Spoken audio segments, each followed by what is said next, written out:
Hello and welcome, and thank you for joining us for the inaugural community chats. This year, Take the Lead wanted to try something new by shifting the lightning chat format to include individuals, branches, and departments that are working on unique community projects. We're calling the series Community Chats. So what are community projects? Well, community projects are programs or events in which ALI-PL partners up with one or more community organizations to bring about a new service for the community and its members that they would otherwise not experience with one community organization alone. We hope this will encourage and motivate staff from all classifications to initiate their own projects and exercise leadership values. And yes, we're talking about you directly, viewer. For our inaugural chat, we're excited to be joined by adult librarian Brian Cunningham from the North Hollywood Amelia Earhart Regional Branch. Brian, thank you for taking time to chat with us today. Thanks for having me, Sel. Great. So let's go ahead and jump into this. Can you tell us a little bit about the source and your involvement with the program at North Hollywood? Of course, yeah. So we became a source location in the summer of 2018. Before that, it had been going on a couple of years downtown, and John Frank had been doing a successful first offshoot of the downtown source experience at Durant a little bit thereafter. And, so it got to the point where it seemed like the goal was really to expand this out to other parts of the city and try to get this something that we could replicate in a variety of regions. And for a multitude of factors, North Hollywood was a good place to give that a try. So during the heyday, who are some of the service providers you were working with? So it was a combination of kind of larger entities that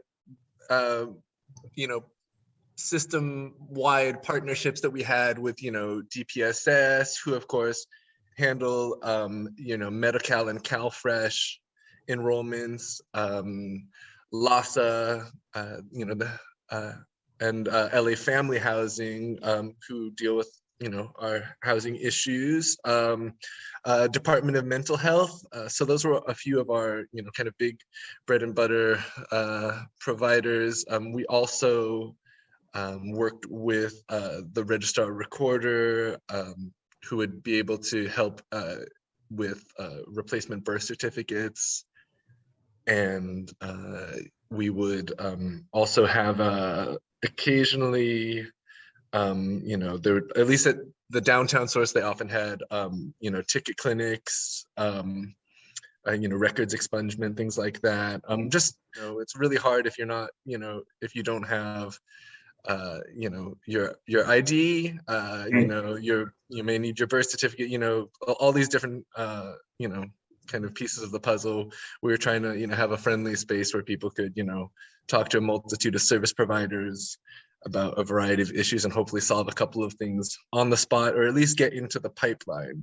When we expanded to North Hollywood, I wanted to make sure that there was a little bit more of like a local emphasis too. So I worked to bring on board Village Family Services, who work with transitional age youth in the Valley. Those are like the 15 to 24-year-old age range. Okay. Yeah.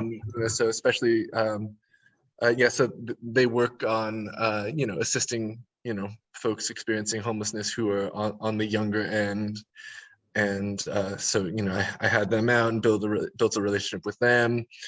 One of our really popular providers was called Hope Mill, and they provided what they called care packs, which were essentially backpacks with hygiene kits, socks, underwear, non-perishable food items. They kind of varied it seasonally, and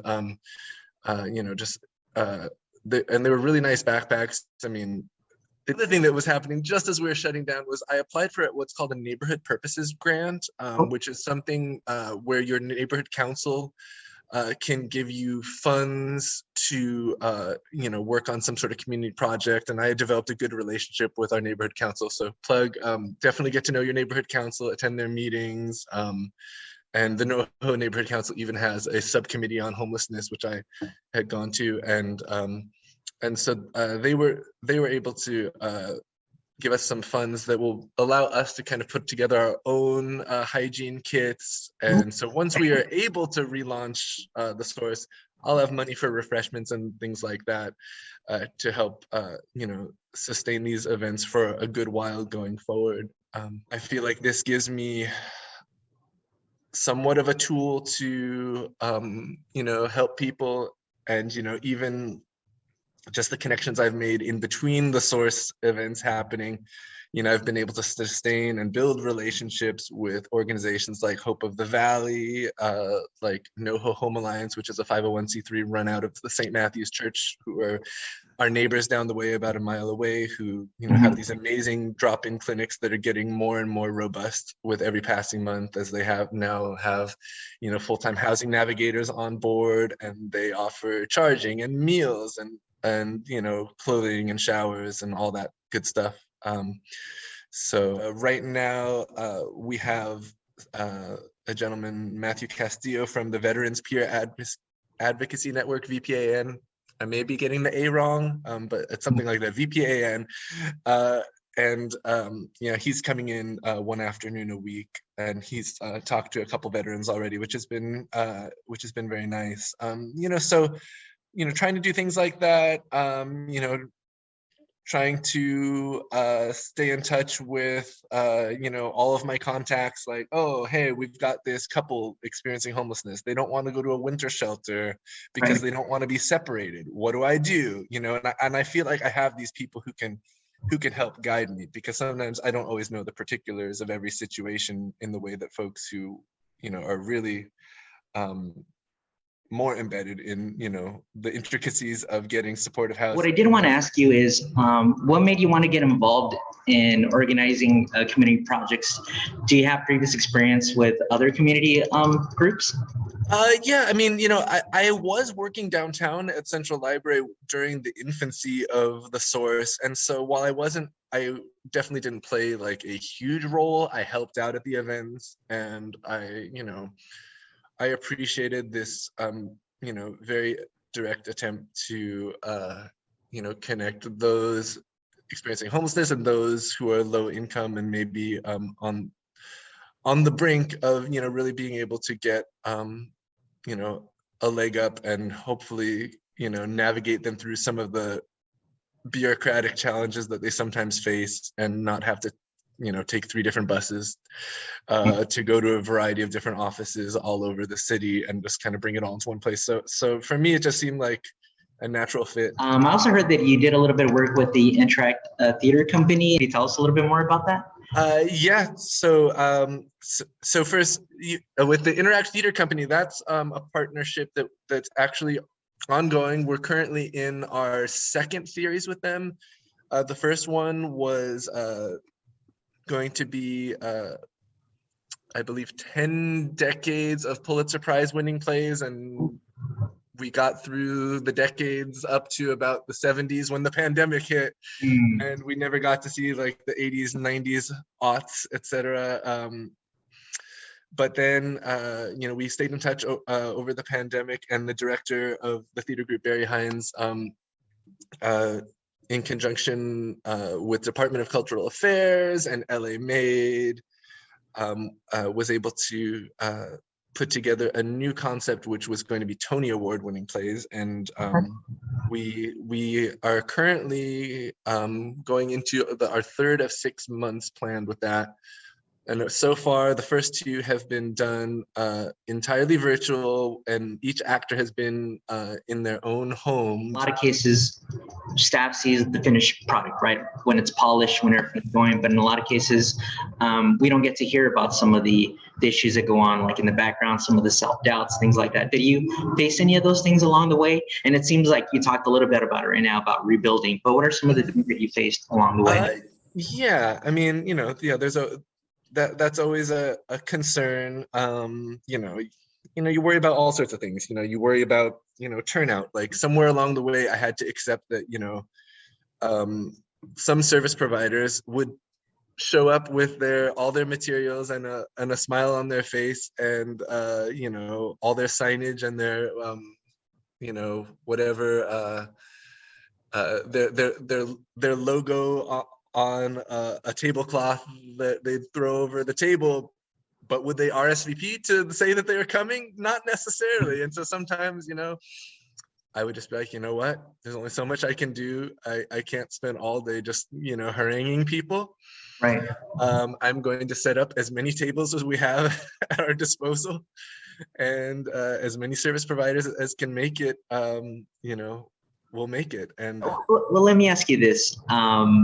What advice would you give to somebody who's interested in starting their own project but don't know where to begin? Fundamentally, I feel like you need to let the community guide you. I mean, I think it's also important to have your own interests and passions, but even before that, I think it's like, what can you provide? What can you provide that's lacking in your community, or where do you see where do you see the need? I would just encourage people to look at the community. What are people asking for? I mean, talk to your patrons. Right. If it's not readily apparent, it will be with some conversations. So I feel like that's usually the best way to go. But certainly also it could be about following your passions, and if you're doing something that's you're enthusiastic about, it'll show and people will be into it too. What I hope people have learned over the last few years of Take the Lead is that there's tons of opportunities for people to get involved and make their mark on the library, regardless of their title. Just even the fact that you're adapting these sort of chats to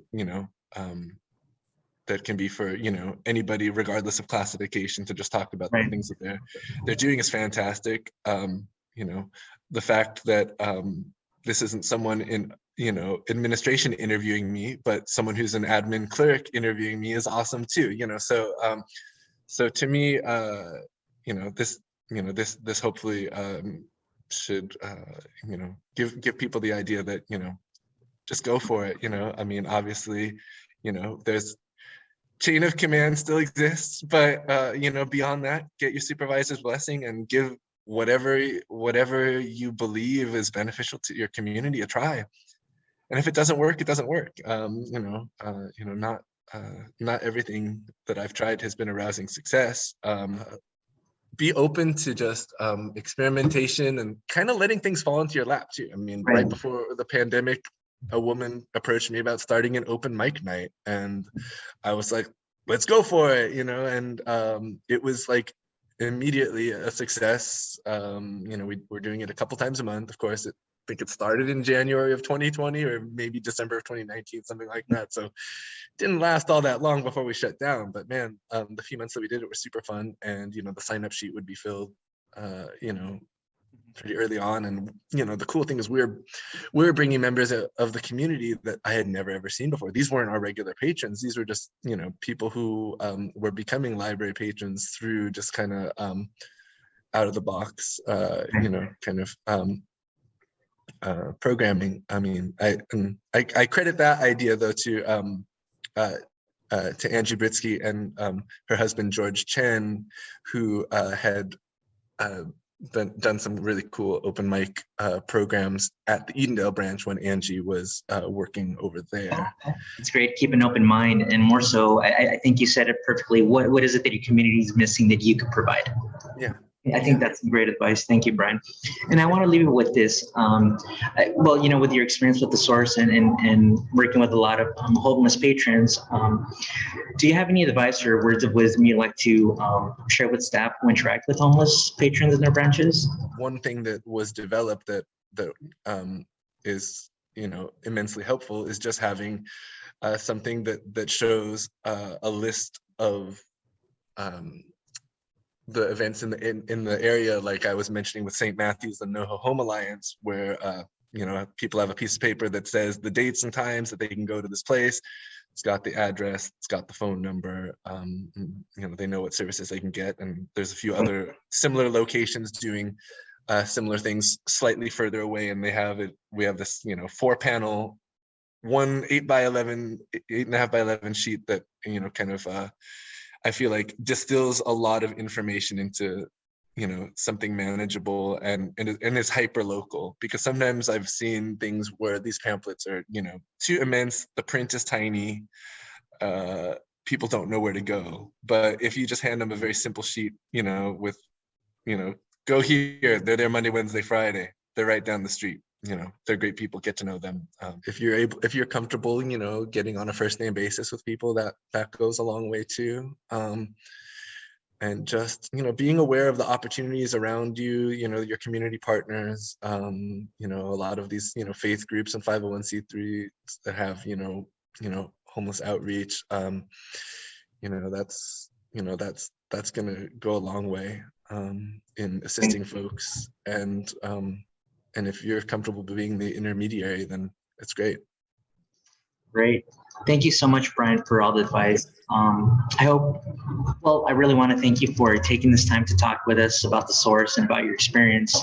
And I hope everybody viewing this was able to learn something. And hopefully this will also encourage you to start your own community projects as well. So Brian, thank you so much for joining us. Thank you for taking time. And thank you, everybody. Yeah, thanks for having me. Take care.